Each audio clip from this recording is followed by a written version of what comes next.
കനല് പോലെ, പൊള്ളുന്ന കണ്ണീര് പോലെ നമ്മുടെ ചങ്കില് വീണ് കിടക്കേണ്ട ഒരു ധ്യാനമാണ്. കഠിനമാക്കപ്പെട്ട ഹൃദയത്തെ ഓർത്ത് ദൈവത്തിൻ്റെ കണ്ണീര് വീഴുന്നു. ഭയത്തിൻ്റെ കണ്ണീരല്ല, മുറിവേറ്റ സ്നേഹത്തിൻ്റെ കണ്ണീര്. അനുഗ്രഹങ്ങളേറെ കർത്താവിൽ നിന്ന് സ്വീകരിച്ചിട്ട്, കർത്താവിൻ്റെ കരുണ ചാഞ്ഞിറങ്ങി വന്നിട്ടും അത് തിരിച്ചറിയാതെ കർത്താവിനോട് മറുതലിക്കുന്ന, നാഥനെ എതിർക്കുന്ന ശൈലിയുടെ പേരാണ് ജെറുസലേം. ഇവിടെ ഈ കോണ്ടെക്സ്റ്റിൽ ദൈവം ജനത്തെ ആവർത്തിച്ച് തേടി വരികയും ജനമാകട്ടെ ദൈവത്തെ ആവർത്തിച്ച് നിരസിക്കുകയും നിഷേധിക്കുകയും ചെയ്യുന്ന അപകടം.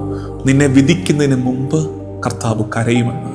ദൈവത്തോട്, സഹോദരങ്ങളോട് നടത്തേണ്ട അനുരഞ്ജനത്തിനെ വൈകിപ്പിക്കുന്നുണ്ടോ? കർത്താവേ, നിന്റെ കണ്ണീര് ഞങ്ങളുടെ മുറിവുകളെ സുഖപ്പെടുത്തട്ടെ.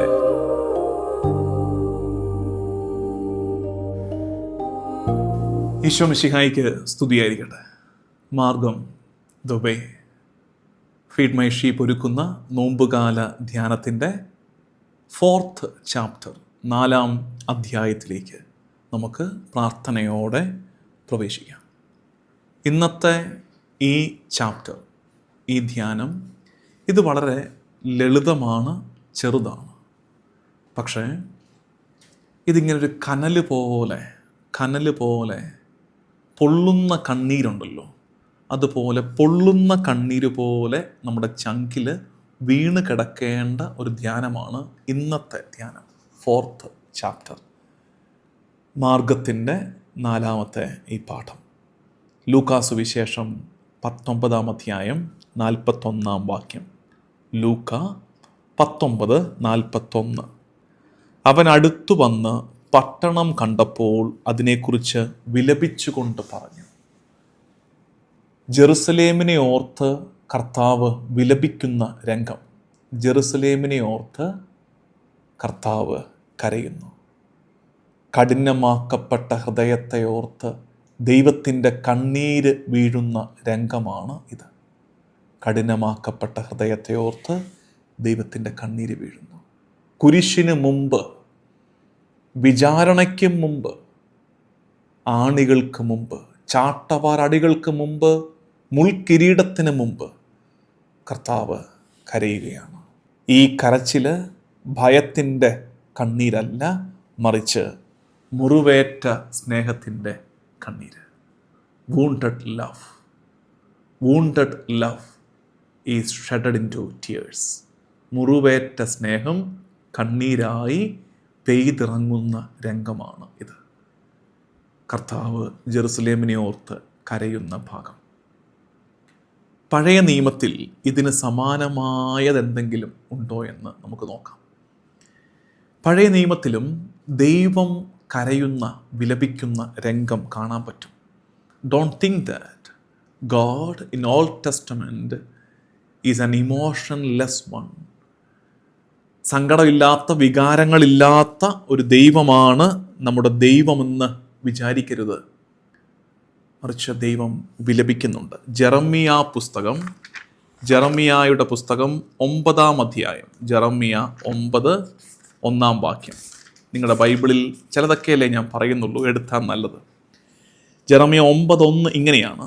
ദൈവത്തിൻ്റെ വാക്ക് പ്രവാചകൻ ഏറ്റുപറയുകയാണ്. എൻ്റെ ശിരസ് ഒരു കണ്ണീർ തടാകവും എൻ്റെ കണ്ണുകൾ അശ്രുധാരയും ആയിരുന്നെങ്കിൽ എൻ്റെ ജനത്തിൻ്റെ പുത്രിയുടെ നിഹതന്മാരെ ഓർത്ത് ഞാൻ രാപകൽ കരയുമായിരുന്നു. ദൈവത്തിൻ്റെ ജനത്തെ ഓർത്ത് ദൈവം കണ്ണീരൊഴുകുകയാണ്. കണ്ണീർ തടാകം ഒഴുകുകയാണ്. ആ പ്രോഫസി, ആ പ്രവചനം പൂർത്തിയാക്കപ്പെടുകയാണ്. Jesus embodies the prophetic sorrow of God. ദൈവത്തിൻ്റെ സങ്കടത്തെ കർത്താവ് നമ്മുടെ മുമ്പിൽ എംബോഡി ചെയ്ത് അവതരിപ്പിക്കുകയാണ് ജെറുസലേമിനെ കുറിച്ചുള്ള കർത്താവിൻ്റെ വിലാപത്തിൽ. ഈ വിലാപത്തിൻ്റെ കാരണവും നമ്മൾ പഴയ നിയമം തൊട്ടേ കണ്ടുവരുന്ന ഒരു കാഴ്ചയാണ്. എന്താണത്? Missed visitation. എന്താണ് വിസിറ്റേഷൻ? സന്ദർശനം. ദൈവത്തിൻ്റെ സന്ദർശനത്തെ ഇവർ നഷ്ടപ്പെടുത്തി കളഞ്ഞു, ഇവർ തിരിച്ചറിയാതെ പോയി. അതാണ് കർത്താവ് തന്നെ പറയുന്നുണ്ടല്ലോ. ലൂക്കാ 19 44 അതിൻ്റെ അവസാനം ഇങ്ങനെയാണ്: എന്തെന്നാൽ, ജെറുസലേമിനോട് പറയുകയാണ്, എന്തെന്നാൽ നിന്റെ സന്ദർശന ദിനം നീ അറിഞ്ഞില്ല. You missed the day of visitation. നിന്റെ നാഥൻ നിന്റെ ചാരത്തു വന്നത് നീ അറിഞ്ഞില്ലല്ലോ ജെറുസലേമേ. അതോർത്താണ് കർത്താവ് വിലപിക്കുന്നത്. മിസ്ഡ് വിസിറ്റേഷൻ, അത് ബൈബിളിലെ ഒരു പ്രധാനപ്പെട്ട തീമാണ്. ദൈവത്തിൻ്റെ സാന്നിധ്യം ചാരത്തു വന്നിട്ടും ആ സാന്നിധ്യത്തിൻ്റെ മഹിമയെ, മഹത്വത്തെ തിരിച്ചറിയാതെ കളഞ്ഞു കുളിക്കുന്ന അവസരം. അതാണ് ജെറുസലേമിന് പറ്റിയ അപകടം, മിസ്ഡ് വിസിറ്റേഷൻ. ഇത് നമ്മൾ പല ആവർത്തി കാണുന്നുണ്ട്. മരുഭൂമിയിൽ ഇസ്രായേൽ ജനത്തിന് പല ആവർത്തി സംഭവിച്ച ദുരന്തമാണിത്, മിസ്ഡ് വിസിറ്റേഷൻ. പ്രവാചകർ ഇസ്രായേലിനെ തേടി വന്നപ്പോൾ ദൈവം അയച്ച പ്രവാചകരോട് അവർ കാണിച്ച നിന്ദാപമാനങ്ങൾ മിസ്ഡ് വിസിറ്റേഷനാണ്. എസക്കിയേലിൻ്റെ പുസ്തകം 36-ാം അധ്യായത്തിൽ കഠിനമാക്കപ്പെട്ട ഹൃദയങ്ങളെക്കുറിച്ച്, ഹാർഡൻഡ് ഹാർട്ട്സിനെ കുറിച്ചുള്ള സൂചന ഇതേ മിസ്ഡ് വിസിറ്റേഷൻ്റെ സൂചനയാണ് നൽകുന്നത്. അപ്പം നമ്മുടെ കോണ്ടെക്സ്റ്റിൽ, നമ്മുടെ ജീവിതത്തിൽ ഇതെന്താണ് സൂചിപ്പിക്കുന്നത്? ഈ ജെറുസലേം എന്തു ഭാവമാണ്? കർത്താവിൻ്റെ സാന്നിധ്യത്തെ തിരിച്ചറിയാതെ പോയ ജെറുസലേമിനെ കുറിച്ച് കർത്താവ് കരയുമ്പോൾ ജെറുസലേം എന്നാൽ എന്താണ്? കൃപയോട് മറുതൊലിക്കുന്ന ഹൃദയങ്ങളുടെ ഉദാഹരണമാണ് ജെറുസലേം.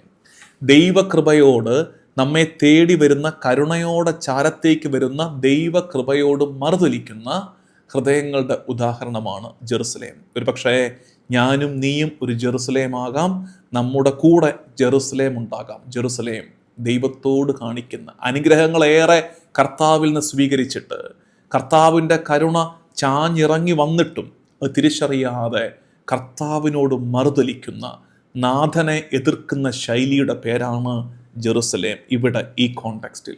അതുകൊണ്ട് കൃപയോട് മറുതലിക്കുന്ന ജെറുസലേമാകാതെ കർത്താവിൻ്റെ കരുണയെ പുൽകുന്നവരായി നമുക്ക് മാറാൻ കഴിയട്ടെ. ഇത് രക്ഷാകര ചരിത്രത്തിലും സാൽവേഷൻ ഹിസ്റ്ററിയിലും ആവർത്തിച്ചു വരുന്ന കാഴ്ചയാണ് ഇത്. കർത്താവ്, ദൈവം, God is repeatedly approaching his people. ദൈവം ആവർത്തിച്ച് ജനത്തെ തേടി വരികയാണ്. And the people are repeatedly refusing the God.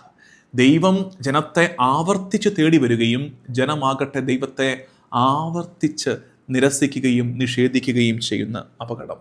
ഒരു കാര്യം മനസ്സിലാക്കി വെക്കണേ, God never condemns without weeping. ദൈവം കരയാതെ നിന്റെ നേരെ കുറ്റം ആരോപിക്കില്ല. നിന്നെ വിധിക്കുന്നതിന് മുമ്പ് കർത്താവ് കരയുമെന്ന്. God never condemns before weeping. കരയാതെ, കണ്ണു നിറയാതെ ദൈവത്തിന് തൻ്റെ മക്കളെ വിധിക്കാൻ കഴിയില്ല. God never condemns before weeping. സഭാപിതാവായ ഒരിജൻ പറയുന്നൊരു കാര്യം, he weeps not for stones and buildings.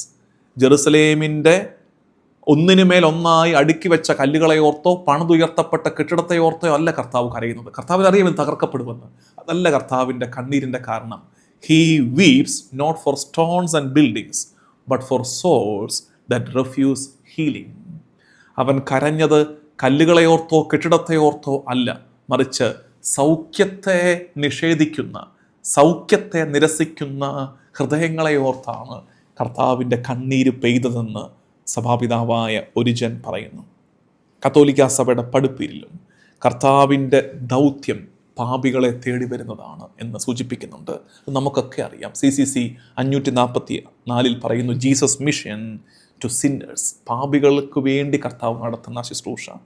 CCC 1430-31 ഇതിലൊക്കെ പറയുന്ന ഒരു കാര്യമുണ്ട്, ആന്തരികമായ ഒരു ഇൻറ്റീരിയർ റിപ്പൻറ്റൻസ്, ആന്തരികമായ അനുതാപത്തിൻ്റെ ആവശ്യകതയെ ഹൈലൈറ്റ് ചെയ്ത് സഭ പഠിപ്പിക്കുന്നുണ്ട്.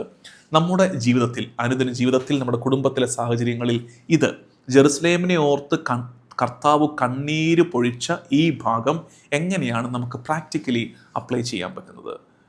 നമ്മൾ റെക്കൺസീലിയേഷൻ, ദൈവത്തോട് സഹോദരങ്ങളോട് നടത്തേണ്ട അനുരഞ്ജനത്തിനെ വൈകിപ്പിക്കുന്നുണ്ടോ? റെക്കൺസീലിയേഷൻ നീട്ടിവെക്കുന്നുണ്ടോ? അല്ലെങ്കിൽ ദൈവകൃപ സ്വീകരിക്കേണ്ട നിമിഷങ്ങളെ നമ്മൾ ഇഗ്നോർ ചെയ്ത് വിടുന്നുണ്ടോ? കൂദാശകളെ, പ്രാർത്ഥനകളെ നിഷേധിച്ച് വിടുമ്പോൾ നിങ്ങൾ ഓർക്കണേ, നമ്മളെ നോക്കിയും കർത്താവ് ജെറുസലേമിനെ നോക്കി എന്ന പോലെ കരയുന്നുണ്ട് എന്ന്. കർത്താവിൻ്റെ കണ്ണീരിൻ്റെ കാരണമാകരുത് നമ്മൾ. നമ്മുടെ നാഥൻ്റെ കണ്ണുകൾ നിറയുന്നത് നമ്മളെ ഓർത്ത് ആകാതിരിക്കട്ടെ. God's tears are an invitation, not a condemnation. കർത്താവ് കരയുന്നത് ശിക്ഷയല്ല, മറിച്ച് കർത്താവ് ക്ഷണിക്കുകയാണ്.